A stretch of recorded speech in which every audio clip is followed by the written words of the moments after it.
च्या विचारांचं सोनं घेऊनच पुढे जावं लागेल. माननीय भूषणजी गवई. आपण अत्यंत दुःखद प्रसंगी आदरणीय दिवंगत अजितदादांना श्रद्धांजली देण्याकरता उपस्थित आहोत.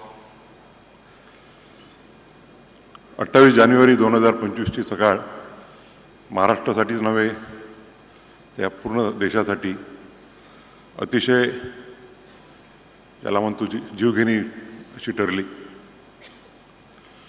सकाळी ज्या वेळेला दूरदर्शनवर आणि मोबाईलवरती बातम्या यायला लागल्या की अजितदादांच्या प्लेनचं क्रॅश झालं आणि काही काळानंतर बातमी आली की ते आपल्या सर्वांना सोडून गेले.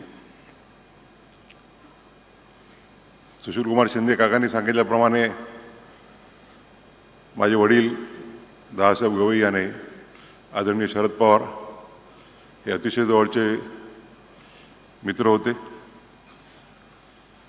मी 2003 न्यायमूर्ती झाल्यानंतर आणि ज्यावेळेला 2014 मी ज्येष्ठ न्यायमूर्ती झालो मुंबई उच्च न्यायालयाचा आणि योगायोगाने त्यावेळेला देवेंद्रजी फडणवीस मुख्यमंत्री झाले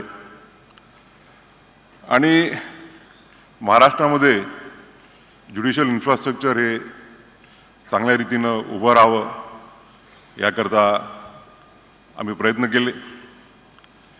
नेहमीच म्हटलं जातं की judiciary has neither a power of a sword or a strength of a purse आणि म्हणून ज्युडिशरीमध्ये इन्फ्रास्ट्रक्चर निर्माण करण्याकरता कार्यपालिकेशी सोबत काम करणं आवश्यक असतं आणि जर कुणी न्यायपालिकेतले लोक जर कार्यपालिकेला अस्पृश्य मानत असतील तर ते माझ्या मते योग्य नाही. प्रत्येकजण या देशाचा जो शेवटचा नागरिक आहे त्याकरता कार्य करत असतो. घटनेने आपल्याला जी जबाबदारी दिलेली आहे ते कार्य करत असतो आणि मला आनंद आहे 2014 मग त्यानंतर मी 2019 उच्च न्यायालयात गेलो. 2025 देशाचा सरन्यायाधीश झालो आणि जे महाराष्ट्राचे मुख्यमंत्री होते मग ते आदरणीय देवेंद्रजी असो, आदरणीय उद्धवजी ठाकरे असो, एकनाथजी शिंदे असो आणि या सर्वांनी महाराष्ट्रामध्ये अतिशय उत्कृष्ट असं ज्युडिशियल इन्फ्रास्ट्रक्चर देण्याकरता योगदान दिलेलं आहे. आणि ज्यावेळेला दादा उपमुख्यमंत्री झाले त्यानंतर त्यांच्याशी नेहमीच संबंध यायचा. देवेंद्रजी मुख्यमंत्री असताना बऱ्याच वेळेला महाराष्ट्रामध्ये ज्युडिशियल इन्फ्रास्ट्रक्चर हे कसं चांगल्या रीतीनं उभं राहावं याकरता मिटिंग्स घेतल्या. त्या मिटिंग्सला सुद्धा अजितदादा उपस्थित राहायचे आणि जेव्हा केव्हा ज्युडिशियल इन्फ्रास्ट्रक्चरचा प्रश्न आला तर फंड देण्याच्या बाबतीत त्यांनी कधीच आढेवेढे घेतले नाही. आणि मला आठवते की प्रत्येक कार्यक्रमाला बऱ्याच कार्यक्रमांना आम्ही उपस्थित राहिलो. मग ते मुंबई उच्च न्यायालयाच्या नवीन बिल्डिंगचं ग्राउंड ब्रेकिंग असो किंवा त्यानंतर त्याचा पायाभरणी समारंभ असो आणि माझ्या वडिलांचं ज्यावेळेला अमरावतीला स्मारकाचं उद्घाटन झालं देवेंद्रजीच्या हस्ते त्यावेळेला एकनाथजी आणि दादा दोघेही जण उपस्थित होते. अजितदादा नेहमी म्हणायचे की कोर्टाच्या मला माझे सहकारी सांगायचे की बऱ्याच वेळेला पुणे जिल्ह्यातले असो किंवा नाशिक जिल्ह्यातले असो त्या कार्यक्रमांना ते स्वतः उपस्थित राहायचे आणि म्हणायचे की ज्युडिशरीच्या कुठल्याही प्रोजेक्टकरता मी फंड्स कमी पडू देणार नाही आणि माझी एकच अट आहे की ज्या इमारती आहेत त्या चांगल्या प्रतीच्या झाल्या पाहिजे. कामाची जी क्वालिटी आहे ती चांगली क्वालिटी मेंटेन झाली पाहिजे आणि ते स्वतःसुद्धा अतिशय बारकाईने बघायचे की कामं जे होत आहेत ते चांगल्या क्वालिटीने होत आहेत की नाही आहे. आणि म्हणून माझ्या मते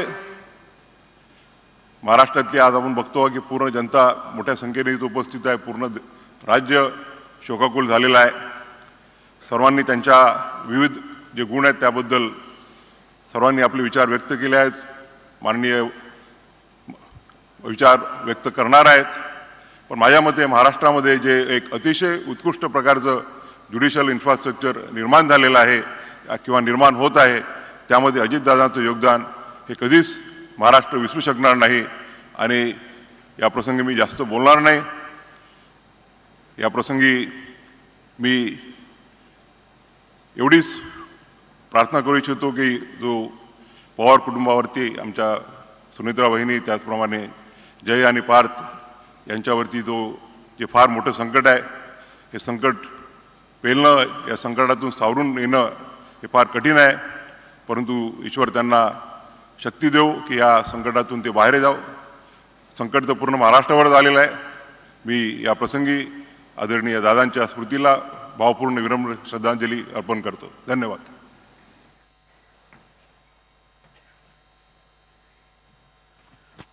यानंतर राज्याचे माननीय उपमुख्यमंत्री एकनाथजी शिंदे सर, त्यांना विनंती. दादांचं असणारं व्यक्तिमत्व प्रत्येक